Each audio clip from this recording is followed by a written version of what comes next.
Halo semuanya, Assalamualaikum warahmatullahi wabarakatuh dan selamat siang. Perkenalkan, nama saya Tiara Putri Alisa. Saya di sini selaku host dalam podcast pada siang hari ini. Dan di samping saya sudah terdapat seorang narasumber. Mungkin Kakak boleh memperkenalkan diri. Hai, perkenalkan nama saya Dewa Julia Sawitri. Saya selaku mahasiswa bimbingan dan konseling Universitas Tadulako. Yes, jadi narasumber kita ini merupakan salah satu mahasiswi dari Universitas Tadulako. Dan di sini saya mau tanya dulu, mungkin kita share dulu atau gimana gitu. Jadi Kak Adel ini untuk di program studi bimbingan dan konseling itu angkatan berapa? Saya itu angkatan 2021. Oke, terus kesibukan Kak Adel selama di kampus ataupun dalam keseharian itu apa saja sih? Untuk sekarang kesibukanku itu kebetulan kan saya salah satu anggota himpunan mahasiswa bimbingan dan konseling.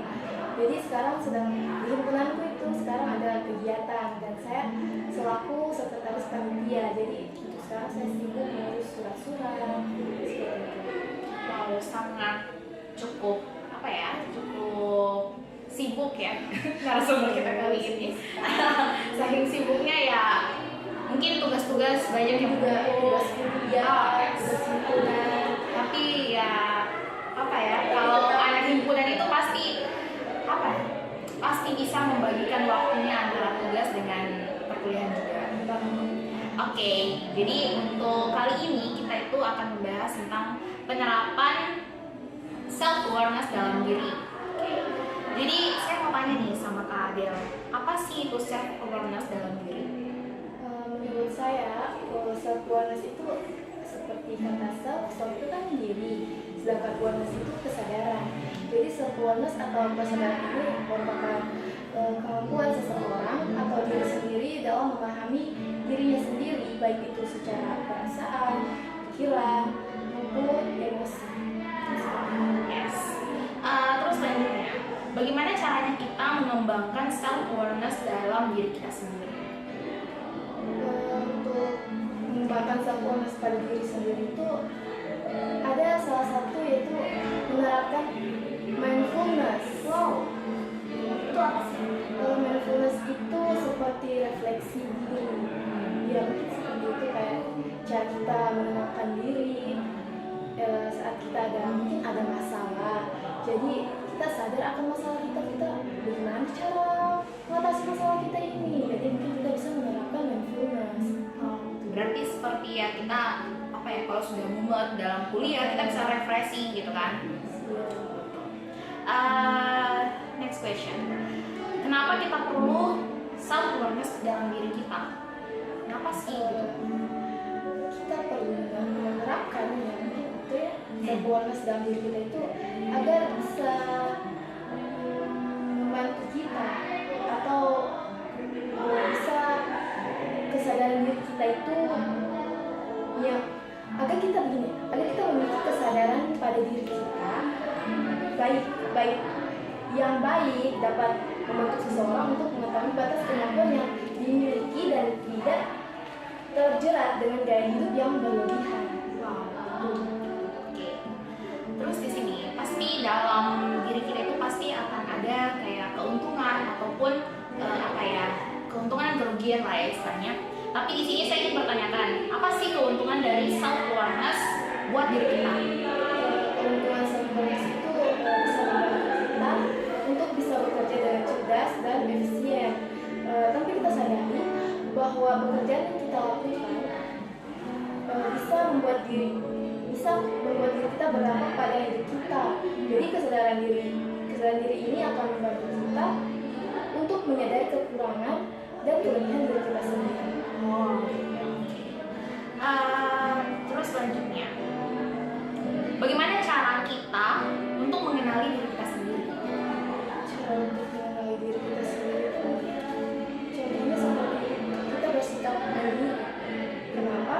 Karena seseorang perlu memiliki sikap yang mandiri agar tidak bergantung dengan orang lain. Artinya kita tidak perlu seseorang untuk mendorong kita untuk melakukan sesuatu yang mereka dasarkan pada keyakinan atas kemampuan diri kita sendiri. Karena biasanya kan ada selalu bergantung pada orang. Kayak misalnya gini, walaupun dia sudah istilahnya umurnya sudah dewasa, tapi dia masih tetap harus selalu dengan orang tuanya. Sampai pun ada biasa yang sudah menikah, tapi dia tidak bisa mandiri kan masih sama orang tuanya. Jadi apa ya?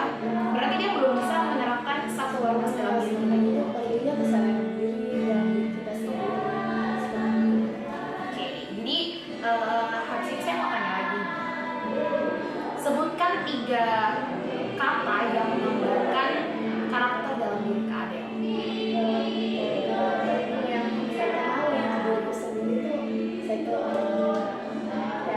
saya tuh orang yang sabar, orang yang kuat, Strong ya? sadari ya Yes, sadari diri yang sendiri strong. kan. Satu lagi ya sekarang ini percaya diri, saya percaya diri bisa bersama Kak Tiara di sini melaksanakan podcast.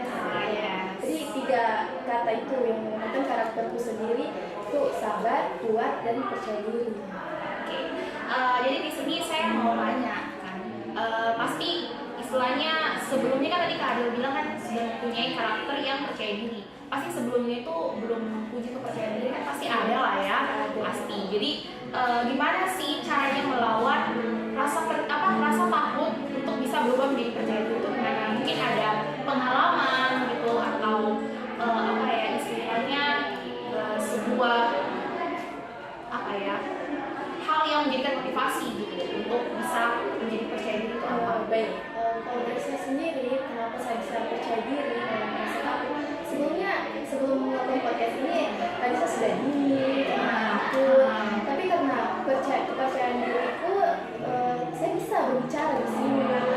Jadi untuk motivasi yang saya dapat untuk saya bisa percaya diri itu, saya tuh menerapkan saya itu bisa, saya pasti bisa seperti itu. Mungkin tadi saya dengar kan Kak Adel bilang kalau Kak Adel ini pernah apa ya sekarang lagi ikut dalam himpunan gitu kan, pasti juga saya sempat dengar berita kayak istilahnya apa ya kabar lah ya istilahnya kalau caranya kita untuk melatih juga dalam kita bisa berbicara di depan banyak orang terus kita bisa percaya diri itu ya dari hal-hal yang seperti itu kan, dari yang bentuk kecil. Jadi kan pasti kita akan terlatih mulai dari kita istilahnya mungkin dulu kita belum bisa berbicara, belum bisa memberikan pendapat, tapi setelah dengan hal yang kecil kita bisa melakukan Iya, jadi ya itu salah satu keberanian saya dalam berbicara itu ikut himpunan, itu salah satu keberanian saya dalam berbicara depan umum. Dengan mengikuti himpunan itu kan saya jadi di situ kita juga dilatih berbicara. Jadi bisa setelah dari himpunan ke kelas mungkin di situ saya jadi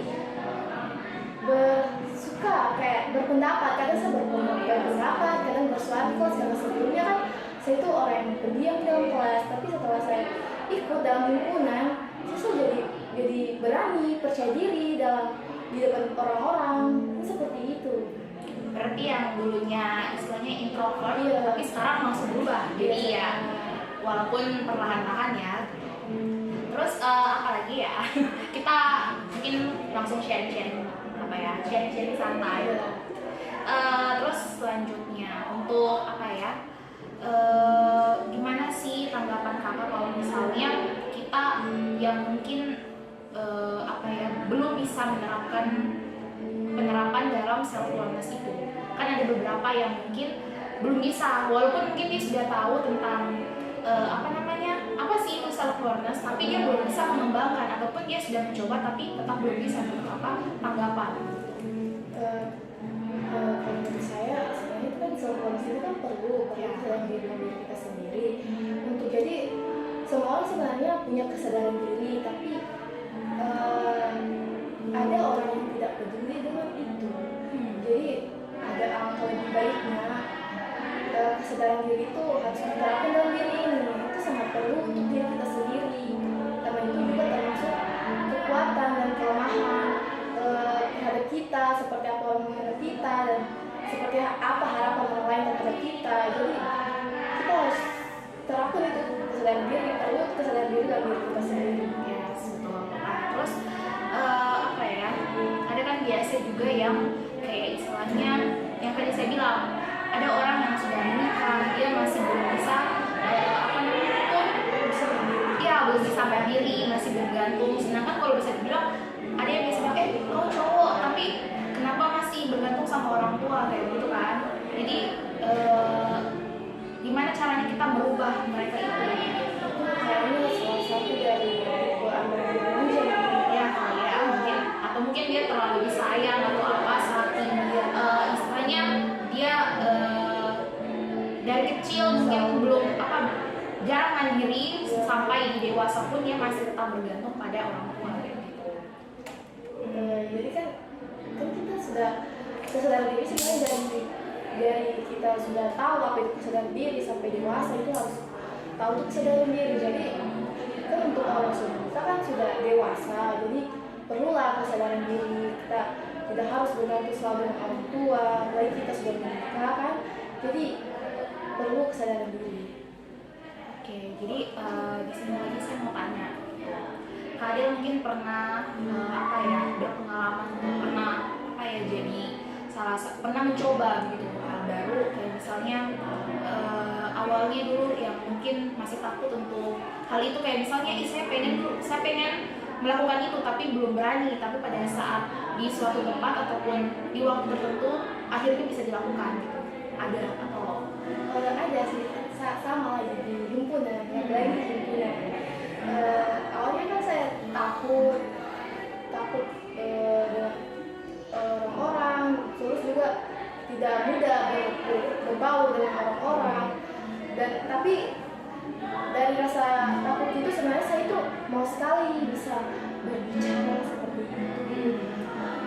Tapi kayak misalnya ini sekarang seperti saya jadi sepa, sebelumnya kan saya itu sebenarnya juga dari dulu sebenarnya mau jadi kayak panitia inti seperti itu. Tapi setelah alhamdulillah tidak sih, ya alhamdulillah sekarang ini saya ditunjuk jadi sekretaris panitia di suatu kegiatan kami. Jadi yang awalnya takut tapi sebenarnya mau, tiba-tiba rasa takut itu hilang setelah apa yang kita inginkan itu tiba-tiba ditunjuk kau jadi sepak seperti itu. Kita takut tapi sebenarnya rasa mencoba. Iya itu takut tapi sebenarnya ingin mencoba seperti itu.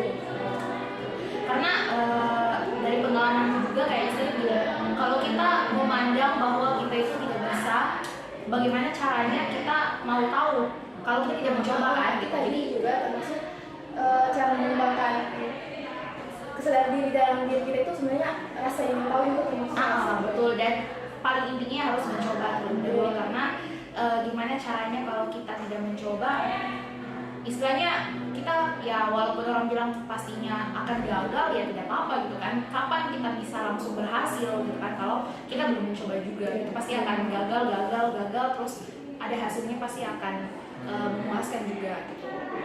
Oke, jadi karena mungkin kita sudah mau sampai di ujung acara ujung acara kita, jadi mungkin saya mau ucapkan terima kasih banyak kepada Kak Adel sudah mau datang ke sini untuk sharing-sharing sama kita gitu tentang apa sih self awareness buat diri kita juga, terus juga berbagi pengalaman tentang keseharian keadaan juga dalam himpunan gitu. Kita sudah banyak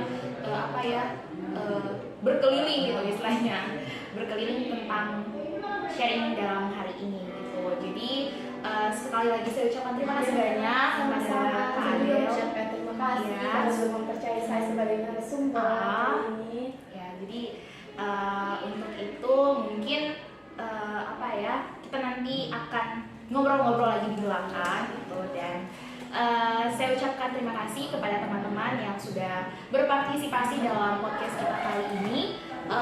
Untuk itu saya ucapkan terima kasih banyak dan juga Dan juga di sini saya akan memberikan kesimpulan tentang apa sih self awareness itu. Oke, jadi self awareness itu adalah dimana kita harus mempercayai dalam diri kita sendiri, kita harus mengetahui juga, dan gimana caranya kita mengembangkan, yaitu kita harus tahu bagaimana caranya kita apa ya istilahnya memahami dalam diri kita gitu. Dan paling penting kita harus mencoba, karena tanpa mencoba kita tidak akan tahu apa hasil di belakangnya. Oke, untuk itu saya ucapkan terima kasih banyak kepada teman-teman yang sudah berpartisipasi pada hari ini. Lebih dan kurangnya saya mohon maaf, dan see you next video. Bye bye.